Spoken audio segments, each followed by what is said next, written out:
Kanto, home to the original Pokemon games and to some of the most powerful trainers in the entire franchise. This is where the original Pokemon journey began and gave birth to some of the most iconic trainers in the series. Even to this day, trainers in Kanto have given me trouble. And today, I wanted to spotlight how powerful some of these trainers can actually be. Note that I will be talking about trainers from anywhere and any time that were present in Kanto. That also includes trainers that were in Kanto during the Johto series of Gold, Silver, Crystal, and Heart Gold and Soul Silver. They were in Johto games, but you could see them in Kanto towards the post-game. I will be taking into consideration how powerful their teams are, how annoying their movesets are, and how much trouble they could give a typical trainer. Level cap will also be playing a bit of a part, but not too much. I'm mainly more focused on movesets and the trouble they gave to trainers at the point in time in terms of gameplay positioning. With that being said though, if you guys are ready to face these trainers, brace yourself and let's get going.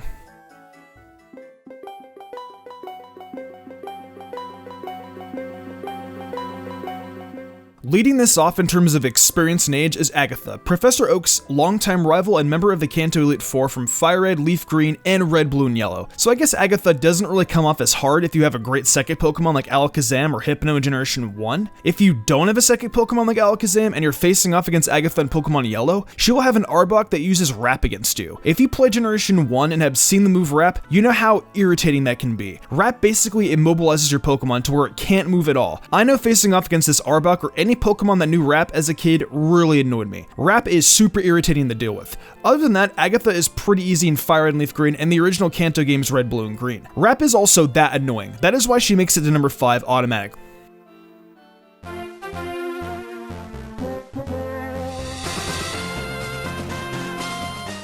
Up next, we have Koga in the Elite Four from the Johto games. Koga is still the Elite Four for Kanto too because Johto and Kanto share an Elite Four. Like Agatha, he uses a lot of poison Pokemon and has annoying moves that can get people pretty tilted. Those moves being Minimize and Double Team. Koga's Crobat has Double Team and his Muck has Minimize. Crobat is very fast, so it's practically guaranteed that he'll be able to pull off at least one Double Team before you're able to fire a move off on it. Secondly, I doubt Crobat will fall in one shot unless you have a decently leveled Psychic Pokemon or Electric Pokemon. Muck is kind of the same exact way, except it's more bulky and it can get a Minimize off. If either of these Pokemon are able to get off these annoying evasive moves, it can mean a lot of PP spamming and a lot of frustration. Good luck to anyone facing off against Koga, and try not to get too mad.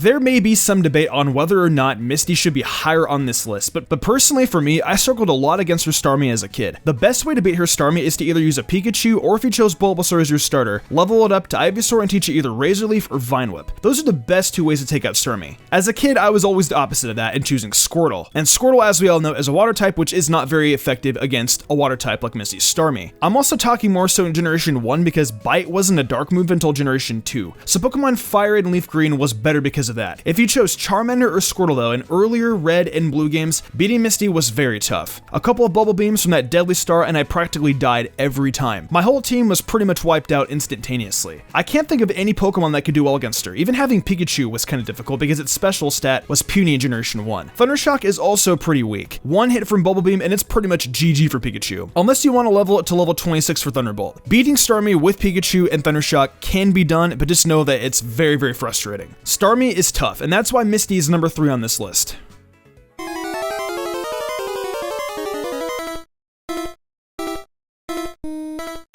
Not quite number 1, but a great number 2 in my book is Blue. As a gym leader in the Gen 2 games and the remakes, he gave quite a fight being the final gym leader in Kanto, and for the champion in the Kanto games. His team is very well balanced and just has a reputation for just being strong. His Pokemon compared to the other Elite Four members and other Kanto gym leaders far exceeds the previous level caps as well. As trainers, we were always prepared to take on specific typings for gyms or Elite Four members. Sometimes having a balanced team can catch us off guard, and to me as a kid, Blue pulled that off very well. The movesets on some of his Pokemon can be pretty deadly too. In Gold, Silver, and Crystal, his Gyarados has Rain Dance and Hydro Pump. That's a big boost for water type attacks. Arcanine also knows Extreme Speed, which is a powerful priority attack. Blue is deadly. Enough said.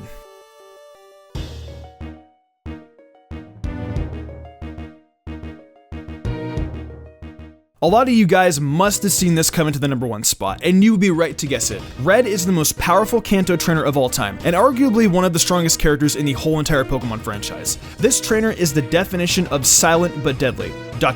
Rip in peace team. Look at these level caps. His Pokemon are nearly over level 80. He's the final boss of the Johto games and the Kanto champion. Why wouldn't he be here on this list? There's no way he couldn't be. He has all 3 starters from Kanto and a deadly Snorlax that just sits, eats, and sleeps. It can use rest and nearly destroy anyone's team. Even for fighting Pokemon, this thing is actually pretty difficult. Not just Snorlax though, his entire team is insanely strong. Red has to be number 1. I don't think anyone in the comment section can argue this.